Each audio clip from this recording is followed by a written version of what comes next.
everyone, this is me Yusra Sheikh, your course instructor from Education for All Learning Academy. So as we learn physics, so today's our topic is torque. ठीक है, शायद भी आप लोगों ने torque के जो बारे में है ना वो सुना हुआ हो, सही है। तो टॉर्क हमारी उसकी सिंपल डेफिनेशन क्या होती है कि टर्निंग इफेक्ट्स ऑफ फोर्स, उसको हम क्या कहते हैं, टॉर्क। ठीक है, अभी अगर इन डेप्थ हम थोड़ा जाएं तो torque is measure of the rotational force that causes on object to rotate और turn around a pivot point और एक्सिस। टॉर्क हमारी एक ऐसी फोर्स है जो कि किसी भी कोई भी हमारा ऑब्जेक्ट होता है ना, फॉर सपोज ये मेरे पास कोई भी ऑब्जेक्ट है, ठीक है, उसको मतलब एक जो कि उसकी मिडिल पॉइंट होती है ना, जिसको हम पिवट पॉइंट कहते हैं या फल्क्रम कहते हैं, मैंने यहाँ पे लिखा है मिडिल पॉइंट या फिर फल्क्रम कहते हैं हम इसको, वहाँ से उसको रोटेट करने में क्या करती है, हेल्प करती है। ठीक है, जैसे कि मेरे पास डोर है, ये सही है, ये एक डोर है, तो डोर की जो पिवट पॉइंट है मेरे पास वो ये है जहाँ से वो डोर अटैच्ड है। ठीक है, हाँ अटैच्ड है। तो अगर मैं डोर को यहाँ से ओपन करती हूँ तो इसकी पिवट पॉइंट क्या होगी, ये होगी, क्योंकि ये चीज़ इसको रोटेट करने में क्या करती है, हेल्प करती है।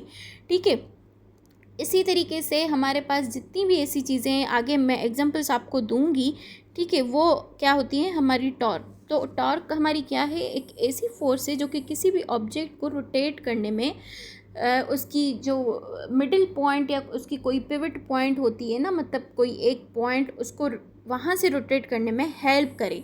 ठीक है, अब टॉर्क में जो है ना दो चीज़ें आ जाती हैं, सही है, एक मैग्नीट्यूड ऑफ फोर्स, ठीक है, मतलब जितनी हम ज़्यादा फोर्स अप्लाई करेंगे उतना ज़्यादा टॉर्क होगा।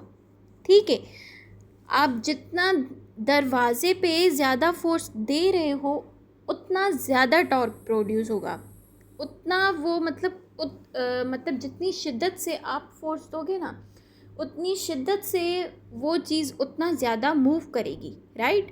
ठीक है, उसके बाद दूसरी चीज़ है distance from the pivot point, मतलब आपकी जो एक पॉइंट है उससे डिस्टेंस, मतलब वो कह रहा है कि यहाँ पे जो लिखा हुआ है, सॉरी, यहाँ पे जो लिखा हुआ है कि the father the force is applied from the pivot point the greater the torque, मतलब जितनी आप दूर से या जितने मतलब आप करीबी जितना फोर्स अप्लाई करेंगे ना उतना टॉर्क ज़्यादा प्रोड्यूस होगा। ठीक है, तो फार्मूला क्या है आपके पास टॉर्क का, तो वो है टॉर्क, जिसको हम टो से शो करते हैं, तो हम ऐसे करते हैं, टी को ऐसे बनाते हैं। ठीक है, फोर्स इनटू डिस्टेंस, सही है, मतलब आप जितना फोर्स लगाएंगे और जितना डिस्टेंस होगा वो वहाँ पे हमारा क्या होगा, टॉर्क प्रोड्यूस होगा। तो टॉर्क हमारी क्या है, एक वेक्टर क्वांटिटी है जो कि डायरेक्शन को भी शो करती है, मैग्नीट्यूड को भी। तो आप लोगों को ये शायद वेक्टर क्वांटिटी का पता हो, मैं एक्सप्लेन करती चलूँ। एक हमारे पास स्केलर क्वांटिटी होती है जिसमें डायरेक्शन मैग्नीट्यूड नहीं होते, लेकिन वेक्टर क्वांटिटी हम वहाँ पे यूज़ कर रहे होते हैं जो चीज़ हमें डायरेक्शन भी दे और मैग्नीट्यूड भी दे ना, राइट।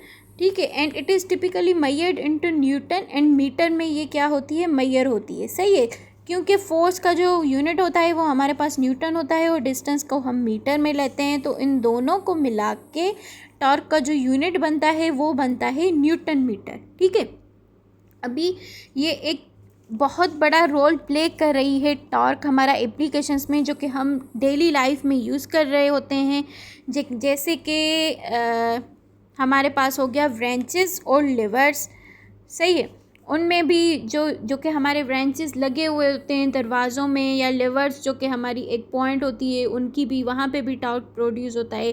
गियर्स एंड मशीनरी जो कि गाड़ियों में यूज़ होती हैं वहाँ पे भी और या गाड़ियों के व्हील में भी। ठीक है, डोर